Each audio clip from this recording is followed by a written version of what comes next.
একেবারে মিষ্টির দোকানের মতো খাস্তা রসালো চৌকো গজা ঘরে সামান্য ময়দা আর চিনি থাকলেই খুব সহজে এইভাবে বানিয়ে নিই।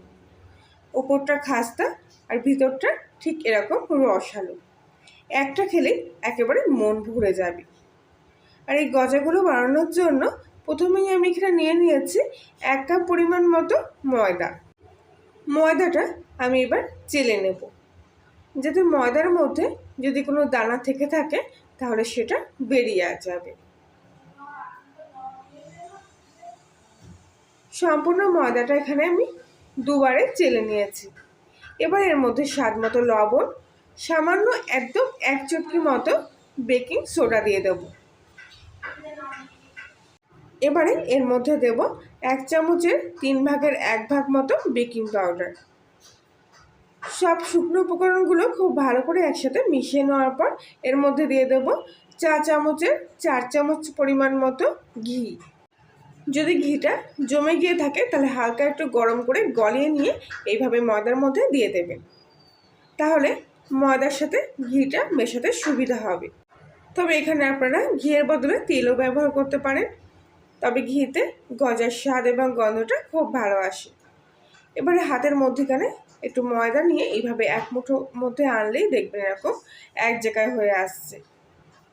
ঠিক এরকম করে ময়দাটা ঘিয়ের সাথে মেখে নেওয়ার পর সামান্য সামান্য জল দিয়ে খুব ভালো করে ময়দাটা মেখে নেব। একবারে বেশি জল দেব না, তাহলে মাখাটা নরম হয়ে যেতে পারে। সেজন্য সামান্য সামান্য জল দিয়ে ময়দাটা এখানে মেখে নিচ্ছি। সাধারণত যেভাবে আমরা রুটি করার জন্য আটা কিংবা ময়দা মেখে থাকি সেটা কিন্তু একটু নরম ধাঁচের হয়, কিন্তু এই ডোটা একটু শক্ত হবে।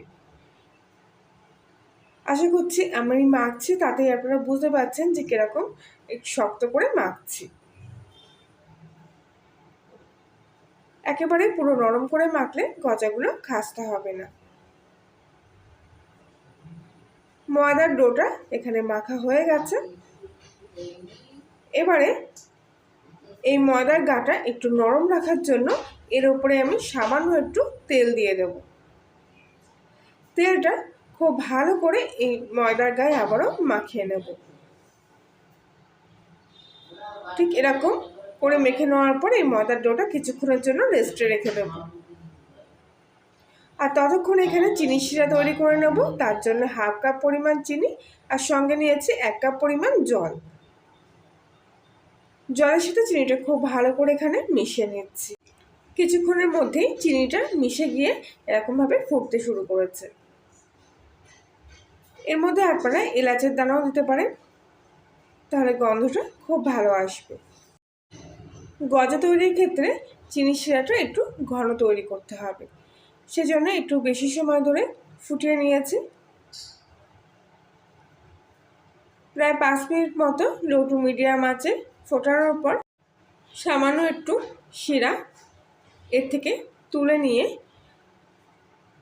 2 আঙুলের মধ্যখানে রেখে যখন দেখবেন এরকম একটু আঠা আঠা মতো হয়েছে তখনই জানবেন চিনি শিরাটা তৈরি হয়ে গেছে।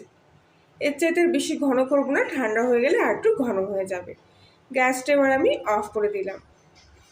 আর আগে থেকে যে ময়দার ডোটা মেখে রেখেছিলাম সেটা কিন্তু খুব ভালোভাবে সেট হয়ে গেছে। আবার একবার ভালো করে এটা মুঠে নিচ্ছি। এবারে একটা রুটি চাকির উপরে এই লেচিটা রেখে দিয়ে হাতের সাহায্যে এরকম গোল করে নিয়ে এবার এই লেচিটা বেলে নেব। কানাগুলো একটু ফেটে যাবে, যেহেতু এই ডোটা খুবই খাস্তা করে মাখা আর শক্ত করে, সেই জন্য ধারগুলো এরকম সমান হবে না, একটু ফাটা ফাটার মতো হবে। ঠিক এরকম মোটা করে বেলে নিয়েছি। এবারে মাঝখান থেকে এভাবে 2 ভাগে ভাগ করে নিচ্ছি। চাকিটা ঘুরিয়ে নিয়ে রুটিটার আবারও মাঝখান থেকে লম্বালম্বিভাবে 2 ভাগে ভাগ করে নেব। এবারে প্রত্যেকটা টুকরো একটা টুকরোর উপরে তুলে দিচ্ছি। পরপর এইভাবে টুকরোগুলো একের পর এক সাজিয়ে নেওয়ার পর দেখুন এরকমভাবে সমান করে সাজিয়ে নিতে হবে। আর তারপরে হাত দিয়ে এইভাবে চেপে চেপে একটু চ্যাপটা করে দিতে হবে এই রুটিটা। যাতে শেপটা একটু সমান হয় সেই জন্য আমি চারিদিক থেকে একটু হাত দিয়ে এইভাবে শেপ করে তারপরে বেলে নিচ্ছি। এরকম লম্বা আর চৌকো শেপের বেলবেন, যখনই বেলবেন তাহলে দেখবেন যখন আবার দ্বিতীয়বার কাটবেন লম্বালম্বি আর আড়াআড়িভাবে, তখন আবারও একটা টুকরোর উপরে বসিয়ে দিয়ে এইভাবে আবারও চেপে চেপে নিতে হবে। চৌকো শেপের বেলে পরে টুকরোগুলো করতে সুবিধা হবে আর এরকমভাবে সাজাতেও সুবিধা হবে। প্রায় 2 থেকে 3 বার একই পদ্ধতিতে এই লিচিটা তৈরি করে নেওয়ার পর এরকম করে আমি মোটা করে বেলে নিয়েছি। এবারে 4 সাইড থেকে কিছুটা সামান্য করে অংশ কেটে বাদ দিয়ে দিচ্ছি। তবে বাদ দেওয়া অংশগুলো নষ্ট হবে না, এগুলো দিয়ে আমি আবারও পরে একইভাবে গজা বানিয়ে নেব। গজার জন্য লিচিটা এখানে তৈরি হয়ে গেছে। ঠিক এরকম মোটা করে করবে, তাহলে দেখতে ভালো লাগবে। এবারে এই লিচির থেকে 3টে টুকরো আমি লম্বালম্বিভাবে বার করে নিয়েছি। এবারে চাকিটা ঘুরিয়ে নিয়ে আবারও ছোটো ছোটো টুকরো করে এইভাবে কেটে নিচ্ছি। আশা করছি আপনারা দেখলে বুঝতে পারছেন আমি কীরকম সাইজের করেছি গজাগুলো। আর ঠিক এরকম একটু মোটা করে কাটবেন। এবারে কড়াইতে কিছুটা তেল বসিয়ে দিয়েছি। তেলটা হালকা একটু গরম হতেই আমি গজাগুলো এক এক করে তেলের মধ্যে ছেড়ে দিচ্ছি। আর গ্যাসের ফ্লেমটা কিন্তু একদম সিম আঁচে রেখে গজাগুলো ভাজতে হবে। হালকা একটু বুঝবুঝি কাটতে শুরু করেছে। এবার আমি কড়াইয়ের তেলটা এইভাবে নাড়িয়ে চাড়িয়ে দিচ্ছি। কোনো কিছু দিয়ে নাড়াচাড়া করবেন না, তাহলে গজাগুলো কিন্তু ভেঙে যেতে পারে। শুধু কড়াইয়ের তেলটা এইভাবে নাড়াচাড়া করবেন। বাকি গজাগুলো আমি একইভাবে তৈরি করে নিয়েছি। আর ততক্ষণে গজাগুলোর একটা সাইড কিন্তু এইভাবে লাল হয়ে এসছে। একটা পিঠ লাল হয়ে গেলে তবেই উল্টো পিঠটা এইভাবে উল্টে দেবেন। তার আগে কিন্তু কখনো নাড়াচাড়া করবে না, তাহলে লেয়ারগুলো ভেঙে যেতে পারে বা খুলে যেতে পারে। প্রত্যেকটা গজা তেলের মধ্যে উল্টে পাল্টে খুব ভালো করে ভেজে নিচ্ছি। আর গ্যাসের ফ্লেমটা কিন্তু আমি একদমই বাড়াইনি, সম্পূর্ণটাই লো আঁচে ভেজে রেখেছি। আর যখন একটু লাল হওয়া শুরু করেছে তখন একটু ফ্লেমটা বাড়িয়ে দিয়ে এইভাবে ভেজে নিয়েছি।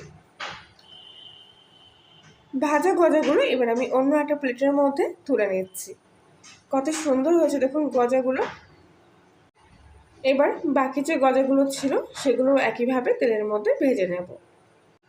এবারে চিনি শিরাটা হালকা একটু গরম করে নিয়ে ভাজা গজাগুলো চিনি শিরার মধ্যে দিয়ে 1 থেকে 2 মিনিট এইভাবে ফুটিয়ে নিচ্ছি। গজাগুলো চিনি শিরার মধ্যে এইভাবে নাড়িয়ে চাড়িয়ে দিচ্ছি।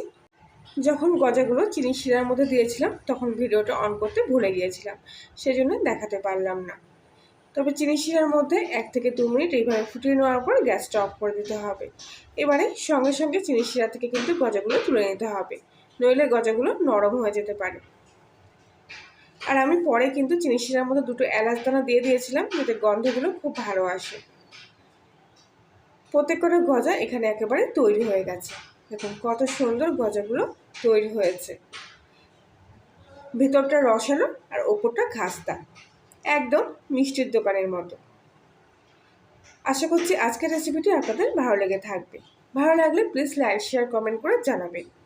আর আপনি যদি কর্নিয়ার রান্নাঘর নতুন সদস্য হয়ে থাকেন তাহলে প্লিজ চ্যানেলটি সাবস্ক্রাইব করে পাশে থাকবেন। আর পাশের বেল আইকনটি প্রেস করবেন নতুন কোনো ভিডিওর আপডেট পাওয়ার জন্য। ভেতরটা কত সুন্দর রসালো হয়েছে দেখুন। একটা গজা আমি ভেঙে নিয়ে দেখাচ্ছি। খুব সহজে এইভাবে বাড়িতেই একেবারে দোকানের মতো পারফেক্ট মিষ্টি গজা বানিয়ে নিন। তাহলে বন্ধুরা আজকের মতো এই পর্যন্তই। আবার দেখা হচ্ছে অন্য একদিন নতুন কোনো রেসিপির সাথে। সবাই ভালো থাকবেন, সুস্থ থাকবেন, সাবধানে থাকবেন।